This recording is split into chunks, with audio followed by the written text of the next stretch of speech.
Thank you. Welcome to the September meeting of the Civic Licensing Committee.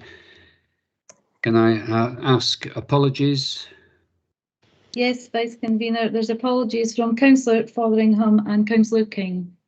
Thank you. Do any members have any declarations of interest? So that's none. Right, minute of the previous meeting. Are there any issues, or do we agree that they are a true record? Agreed. Agree. Thank you. Delegated approvals, do we agree to note? Agreed. Right, item 5, the taxi and private hire member officer working group. We are required to agree to establish the group, which I think we already did. Agree that the remit shall be as recommendation 1 to A, B, C and D. And then 1.3 is to determine the number of members of this committee that will participate in the work of the group. Now, based on other groups, because of the political balance, I would suggest we have 6 members, which would be 3 administration, 2 SNP and 1 non-aligned. And if the non-aligned member doesn't wish to take that place, then 3 admin and 3 SNP. Councillor Whiteside.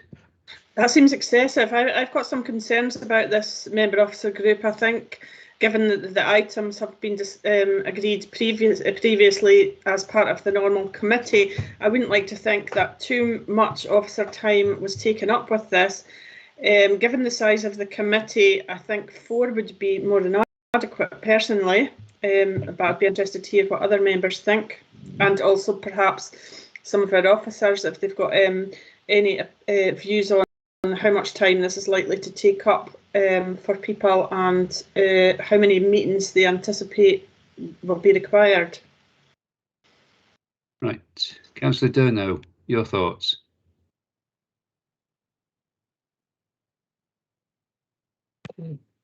I would be willing to take a position, because obviously Beth's got a lot more work now that she's the leader, and Alex not being well, so I would be quite happy to go on it if you want me to.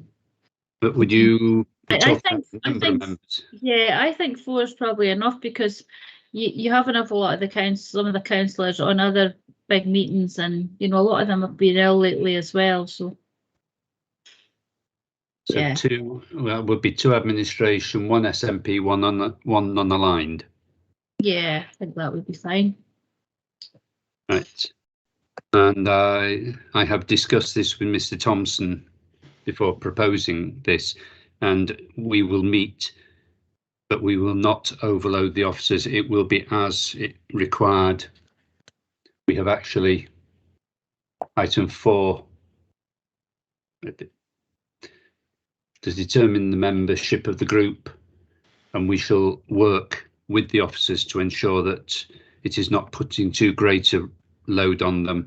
I'm aware that we've lost Mrs. Page and Mrs. Kimmett recently, so I would propose that we don't move forward until those 2 positions have been filled. Right, so if we have 2 admin, 1 SNP and 1 non-aligned, Councillor Durno for the SNP. So we need, it would be Councillor Boyd, or if he doesn't wish to take up the place, would you want a second SNP member? I couldn't speak for Councillor King at the moment, so why don't we revisit this when we find out about Councillor Boyd. I do feel personally my workload's quite high at the moment. I'm not overly keen. Thank you. Okay, so Convener, would it be possible, I'll take Mr. Thompson's advice on that, to maybe defer this matter to the next board meeting, next civic meeting? Yeah, we've to agreed. Decide on the membership. Yeah, we've agreed 1.1 and 1.2 and 1.3. being 4 members, so we can defer 1-4 until the next civic meeting. We're going to hold a special Angus licensing board on the 30th of September. We could hold a special civic licensing board to follow it, just to deal with this matter and the one following, if you're agreeable. Don't know if we have time. Okay, so the report's agreed, and item 4 is deferred to allow confirm the membership. Yeah, that's right. 4 members. Right. Can we therefore move on to agenda item 7? In fact, sorry, item 6, to exclude the press and public. Our members agreed. Agreed. I don't think there's any press and public here, but does that mean we stop the live feed? Yeah, so just waiting on John.